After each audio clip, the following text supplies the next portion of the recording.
ભારતના ઇતિહાસમાં જ્યારે જ્યારે પણ ગદ્દારીની વાત આવે છે તો આ 5 રાજાઓના નામ અચૂક યાદ આવે જેમની દગાખોરીને કારે ભારતને સૌથી મોટું નુકસાન પહોંચાડ્યું અને ભારત ગુલામીની ગર્તામાં ધકેલાઈ ગયો।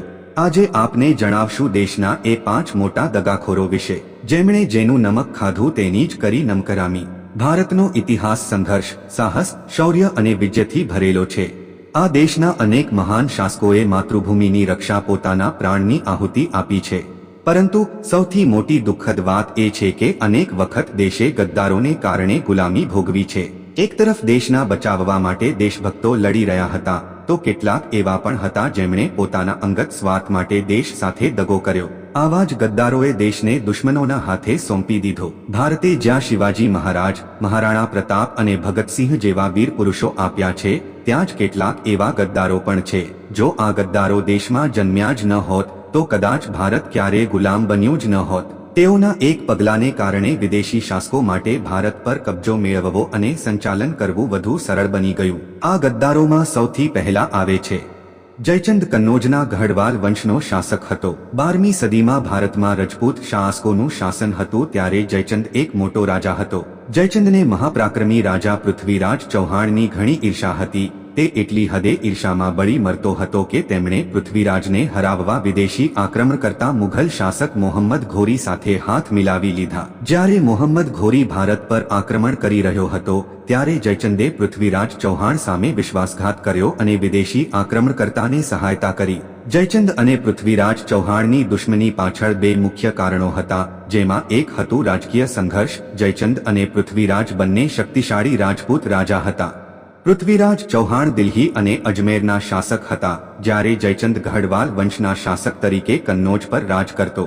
બંનેના શાસન ક્ષેત્ર વચ્ચે સંઘર્ષ હતો અને તેઓ એકબીજાને પક્ષપાતી અને દ્રોણી માનતા। રાજકીય દુશ્મનાવટ સિવાય સંયોગિતાની ઘટના પણ આ વિવાદ માટે જવાબદાર છે। સંયોગિતા જયચંદની પુત્રી હતી અને પૃથ્વીરાજ ચૌહાણ સાથે પ્રેમ કરતી।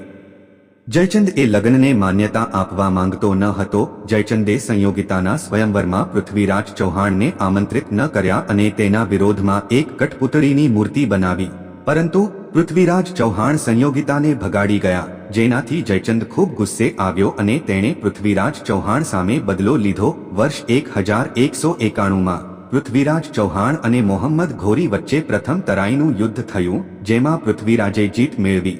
મોહમ્મદ ઘોરીને હરાવ્યા પછી જયચંદે પૃથ્વીરાજ ચૌહાણને નબળા પાડવા માટે મોહમ્મદ ઘોરી સાથે ગઠબંધન કર્યું।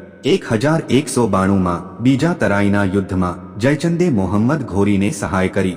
જયચંદે મોહમ્મદ ઘોરીને ભારતની રાજકીય પરિસ્થિતિ અને પૃથ્વીરાજની સેનાની ગતિવિધિઓ વિશે જાણકારી આપી।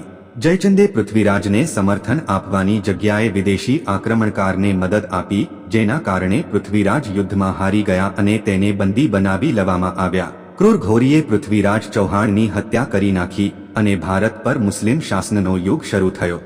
જો જયચંદ ઘોરીને મદદ ન કરતો તો તે ક્યારેય પૃથ્વીરાજને હરાવવામાં સફળ ન રહેતો। જયચંદે મોહમ્મદ ઘોરીને સહાય કરવાના કારણે ભારતીય સંસ્કૃતિ અને શાસન પદ્ધતિ પર વિદેશી કબજો થયો। અંદરોઅંદરની લડાઈ અને ભારતીય રાજાઓ વચ્ચે એકતા ન હોવાના કારણે વિદેશી તાકાતો વધુ મજબૂત બની। ભારતીય ઇતિહાસમાં માનસિંહનું નામ પણ ગદ્દાર તરીકે અંકાયેલું છે। માનસિંહ એક એવો રાજપૂત રાજા હતો જે પોતાની જાતિ અને રાજપૂત જ્ઞાતિ માટે ગૌરવ લાવવાને બદલે મુઘલ શાસન માટે શ્રદ્ધાભાવી બની ગયો। જ્યારે મહારાણા પ્રતાપ મુઘલ શાસન સામે મેવાડના ગૌરવ માટે લડી રહ્યા હતા ત્યારે રાજા માનસિંહ અકબરના સાથી અને એક મુખ્ય મુઘલ સેનાપતિ તરીકે પોતાની ઓળખ બનાવી રહ્યો હતો। માનસિંહનો જન્મ 1550માં રાજપૂત કછવાહા વંશમાં થયો હતો। તે આંબેર, આજનું જયપુર, નો શાસક હતો। તે રાજપૂત રાજવી કુટુંબમાંથી આવતો હતો, છતાં તેમણે મુઘલ સાથે સંધિ કરી અને અકબરના દરબારમાં ઊંચું સ્થાન પ્રાપ્ત કર્યું।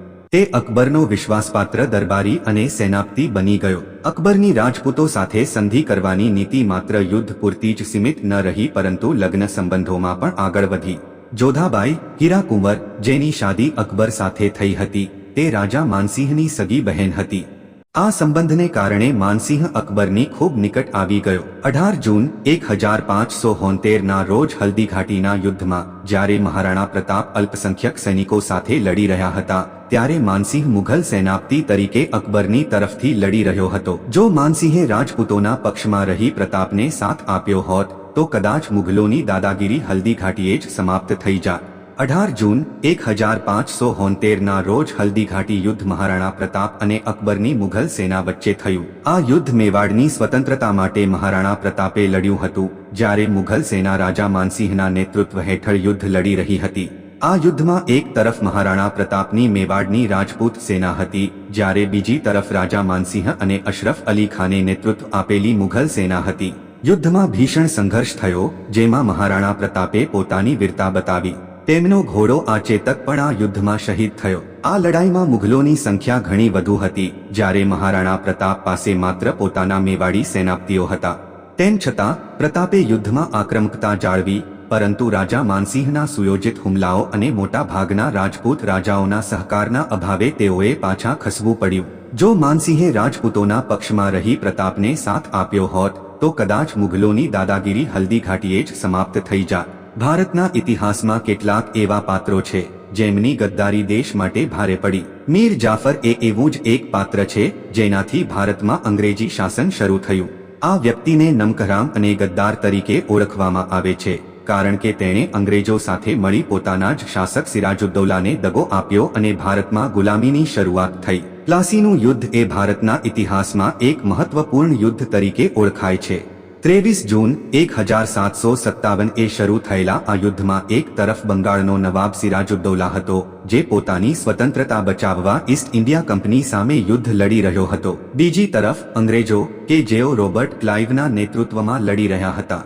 એ સમયે અંગ્રેજો પાસે માત્ર 3000 સૈનિકો હતા, જ્યારે સિરાજુદ્દૌલા પાસે આશરે 50,000 સૈનિકો હતા અને મીર જાફર તેની સેના સંભાળી રહ્યો હતો। પરંતુ મીર જાફરે રોબર્ટ ક્લાઇવ સાથે ગુપ્ત સંધિ કરીને યુદ્ધમાં સિરાજુદ્દૌલાની સાથે દગો કર્યો।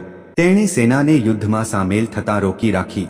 આથી સિરાજુદ્દૌલાને સૈનિકો ઓછા પડવા લાગ્યા અને ફક્ત 3 કલાકમાં નવાબ હારી ગયો અને અંગ્રેજોની હારેલી બાજી જીતમાં પલટાઈ ગઈ। પ્લાસીનું યુદ્ધ જીત્યા પછી અંગ્રેજો માટે ભારત પર શાસન કરવું વધુ સરળ બની ગયું। પ્લાસી યુદ્ધ પછી રોબર્ટ ક્લાઇવે મીર જાફરને બંગાળનો નવાબ બનાવી દીધો। મીર જાફરની ગદ્દારી માત્ર બંગાળ પૂરતી સીમિત ન રહી, તેની સમગ્ર ભારત પર અસર જોવા મળી, જેના કારણે બંગાળમાં અંગ્રેજોનો કબજો મજબૂત થયો।